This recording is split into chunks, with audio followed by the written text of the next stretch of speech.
The story begins inside a distorted dimensional rift, where the battle had been dragging on for months without a real end in sight. Goran, Eric, and Loki, 3 members of the hero's party, had been fighting non-stop against the Demon Lord and his forces. And after all that time, they finally managed to land a serious blow, cutting off one of the Demon Lord's arms and forcing him to escape for now. Goran was frustrated that they failed to finish him off completely, but an injury that severe meant the Demon Lord would not be able to attack again anytime soon. Because of that, the 3 of them believed they could finally breathe, leave the battlefield behind, and return home. For Eric and Goran, that thought meant everything. This fight had lasted far longer than either of them expected, and both of them had already missed precious moments with their families. Eric had even missed the birth of his own child, while Goran worried that his daughter might have already forgotten his face after being away for so long. Loki, however, had nothing like that waiting for him. He had never even had a girlfriend, much less a wife or children. His entire life had always revolved around research, as he casually admitted that he had no interest in building a family of his own. Eric and Goran told him that he should not dismiss the idea so easily, because having people waiting for you at home makes surviving a war feel far more meaningful. Unfortunately, the moment they said that, it was almost like they'd cursed themselves. A massive horde of demons suddenly appeared before them, and the 3 warriors froze in horror after realizing there were still this many enemies left. With that many demons blocking the way, leaving the rift was no longer an option. So Eric and Goran immediately prepared themselves for a final stand, ready to fight until their bodies gave out, but Loki had already made a different decision. He might not have understood the desire to have a family for himself, but he fully understood how much Eric and Goran's families meant to them. After months of non-stop fighting, all 3 of them were exhausted, and the chances of everyone surviving another battle on that scale were painfully low. So Loki decided that even if he had to stay behind, he would at least make sure the other 2 made it back alive. He told Eric and Goran to leave the demons to him, but they instantly rejected the idea. There was no way they could abandon their friend in a place like this. Loki then reminded them that the Demon Lord was still alive. Even though they had injured him, once he recovered, the world would need the hero's power to stop him again, and that meant Eric could not afford to die here. Goran understood what Loki was trying to say, but he still refused to accept it. Eric might be the hero, but Goran was only a warrior, so in his mind, there was no reason for him to run while Loki sacrificed himself. He insisted on staying behind and fighting beside him, but Loki immediately brought up Goran's daughter and told him that she still needed her father to come home. Even after that, Eric and Goran refused to move exactly as Loki expected. So before they could stop him, he used his magic to raise a massive wall of stone, sealing the cave entrance and cutting himself off from them. On the other side, Eric and Goran shouted desperately, telling him not to do anything reckless while they tried to break through the barrier, but no matter how hard they struggled, the wall would not give way. And while their voices echoed behind him, Loki turned toward the approaching army of demons and charged straight into the fight alone. Days passed inside the rift, and somehow, Loki was still alive. But every battle had taken another piece out of him, and his body was already approaching its limit. Then things became even worse when one of the demon generals caught him off guard and grabbed him with a skill called Drain Touch. In an instant, a huge amount of Loki's mana was ripped away, leaving him in a state where continuing the fight normally would have been impossible. But Loki had one advantage the demon general did not know about.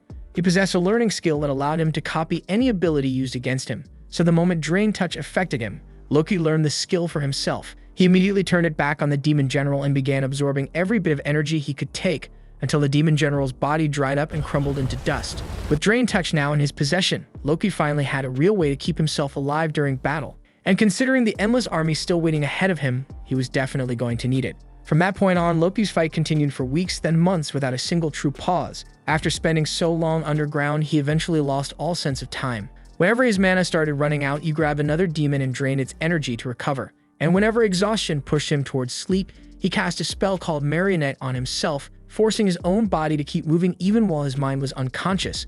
Little by little, Loki stopped resembling a normal person. He became more like a weapon that existed only to kill demons and keep moving forward.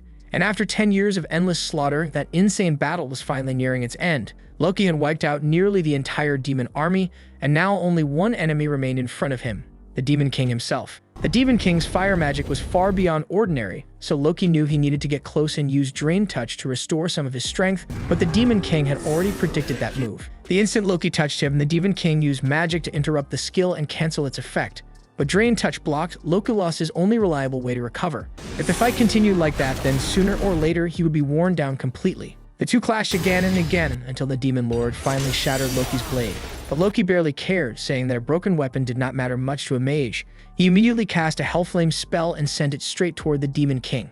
The attack managed to stun him for a brief moment, giving Loki the chance to rush in close and release another Hellflame spell directly in front of his body. This time, the Demon King defended himself with magic and held back the flames, but that was exactly the opening Loki had been waiting for. At the same time, he activated Drain Touch again. The Demon King could defend against the fire, or he could stop the draining spell, but he could not fully handle both at once. Because of that, the battle turned into a brutal contest of endurance, with Loki constantly stealing mana from the Demon King to keep his hell flame burning.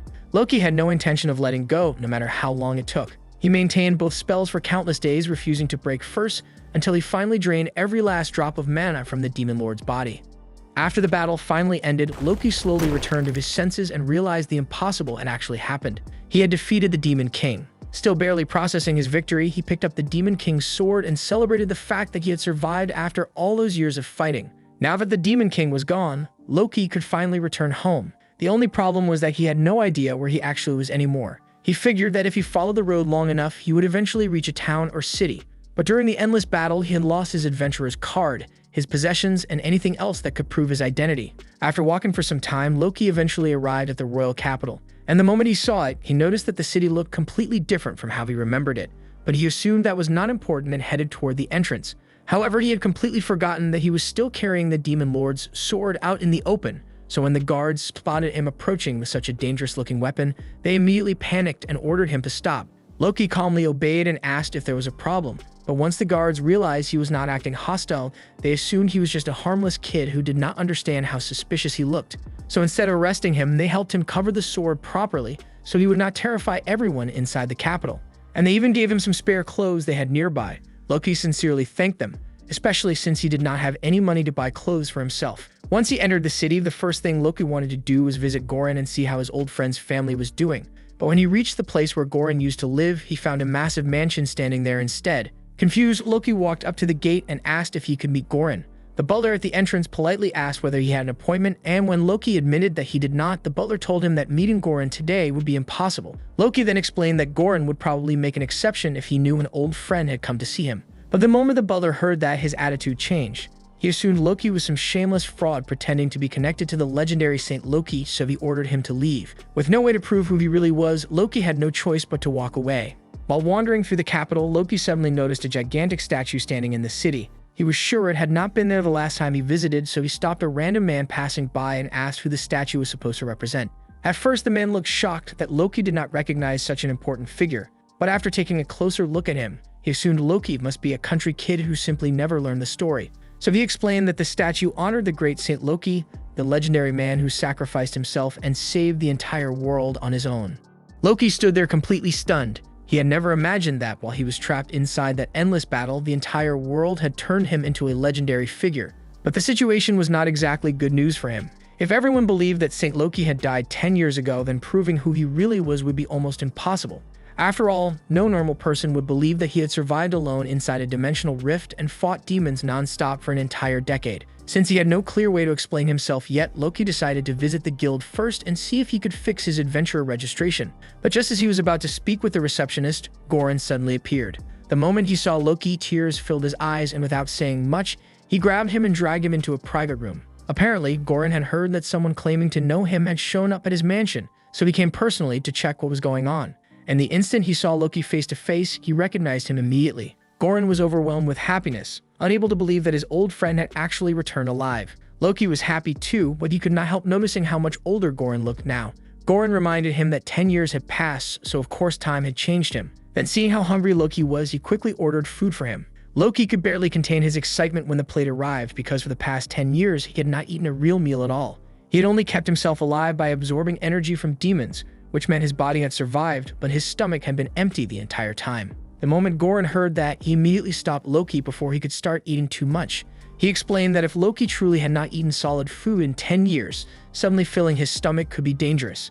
So instead, he told his butler to bring something gentle and easy to digest, like rice gruel. A little later, the food finally arrived, but the person carrying it was not the butler, it was Eric. Loki was thrilled to see Eric again after all this time, and Eric was just as relieved to see that Loki had survived. But once the emotional reunion settled down, Eric could not ignore the strange condition Loki was in.